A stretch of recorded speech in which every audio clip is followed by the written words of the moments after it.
What's going on, Jerome's? We're back taking a look at another chunk of the Vikings 53-man rooster projection. Today we're looking at the linebackers, so we're going to talk about who's going to make the roster, who's going to make the practice squad, and who's going to be cut. So the Vikings during the Zimmer regime have typically carried 5 to 6 linebackers on the initial 53. Now, that could change a little bit if the Vikings do mix things up a little bit more, maybe has some 3-4 looks. They could employ a couple more linebackers. But also, we already talked about the defensive line, and I think that one's going to be thick. So I think that one's going to be stacked. I think they're going to carry 10 defensive linemen. So if they do that, you don't really have room to carry 7 linebackers on the 53-man roster. But it's important to who makes the roster because linebackers are generally your core special teamers. The players who play the most special team snaps total are generally linebackers, sometimes tight ends, where they're on all the coverage units as well as field goal, etc. So looking at who's going to make the roster, obviously we have Barr and Kendricks, 1-1-1. So yeah, team captains. Well, Kendricks is captain and everything, but name Anthony Barr, captain, 4-time Pro Bowler. Eric Hendricks, the best off-ball linebacker in the game? Yes. I think Nick Vigil is pretty much locked to make the roster on a 1-year deal. He's a veteran, can play inside, can play a little bit outside, can play some good special teams. I think that's a really good signing. Now, the thing about linebackers is that the Vikings generally play 2. Like, nickel is the new base. It is a sub-package league, so even though you're starting on paper, like you get your name on the the Fox telecast, starting, Nick Vigil, or last year it was Troy Dye or whatever, or Ben Gedeon in previous years. No, it doesn't really matter. But speaking of Troy Dye, I think that he does make the roster. He had sort of a rough up and down 2020 season. He had a really big opportunity with Anthony Barr being injured, and he was starting at times. I think he started like 6 games. He played some decent snaps, but you saw that the issues that he had in his draft profile, holding up at the point of attack, he's very good in coverage. Like he's very much like Eric Hendricks. Well, not like Eric Hendricks, but trending towards that direction in coverage. But he was a team captain, a 4-year starter at Oregon, so I do like his future.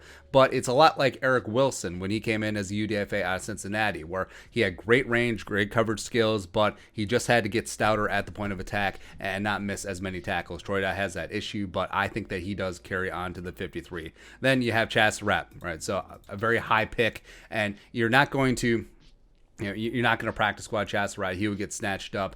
But I do like him. Like, he is an extremely good athlete. He's just learning the position. He's a converted quarterback. A little bit older of a prospect. I believe he was 24 years old. But he's really dynamic. And you see a trend that the Vikings are getting into. You look at Kendricks and Troy Dye and Chaz Surratt and the departed Eric Wilson, where the Vikings do trend towards having more athletic linebackers who are better in coverage and just really get after it. And yes, you do sacrifice a little bit of tackling ability at the point of attack, sure, but it's sort of akin to the offensive line where they're putting a premium on athleticism and movement as opposed to just straight up brute strength, whereas Nick Vigil and Anthony Barr, a little bit more old school. There you go. So now they certainly could carry 5. I could see that. And Cameron Lynch coming back from open heart surgery. It's a phenomenal story. Maybe he makes the roster. Maybe he doesn't. Ryan Connolly, former Eden Prairie dude, former Stupid Badger, came over from the Giants last year. Now, he had a major opportunity because he was really good his rookie year, and then he tore his ACL,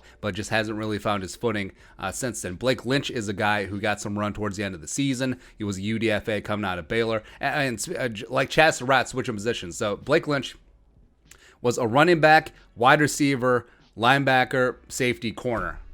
So he's super intriguing. I like him a lot. I think you could pretty easily survive getting him on the practice squad, though. So there you go. Now, it could come down to Cameron Smith and Ryan Connolly. So I believe in the good story. Let's go, man. Cam Smith coming on back. Kill a Cam. Great Instagram handle, by the way. There you go. And then it's going to come down between Ryan Connolly, Tuff Borland, and Christian Ellis. I think that they generally will keep 2 linebackers on the practice squad since it's expanded to 16. So Christian Ellis coming out of Idaho, a little bit more of an edge rusher. It has a little bit more upside getting after the quarterback. Tuff Borland, he's a tough kid. I think that he will easily become a fan favorite. He is Johnny Tryhard. He just does not have the athletic ability, but could he just impress enough just by a heart and hustle, just getting after it? Maybe. I'll give him a qualified maybe. He played at a big-time school, was a team captain at The Ohio State University, so I won't rule him out. So it's like the odd couple on the practice squad. You have an absolute physical freak in Blake Lynch, and then Tough Borland, he's just like a tough guy. So he's very Kentrell Brothers-ish in terms of his athletic upside. So that would leave Ryan Connolly out. It'll leave Christian Ellis out. Now, this may not be set in stone. Like maybe the Vikings carry 3 linebackers on the practice squad. I think it's a little bit unlikely, especially if they carry 6, because I think they will have around 8 total in the sphere. But maybe it could be 5 on the 53, 3 on the practice squad, something to that effect. But that's it. Let's take a look at the Vikings linebackers. Who's going to make the 53, who's going to be on the practice squad, etc. What are your thoughts on our thoughts? Let us know in the comment section below. Subscribe for daily Vikings takes. Want to support that work, post on the Venmo. But until next time, Skull Production Value.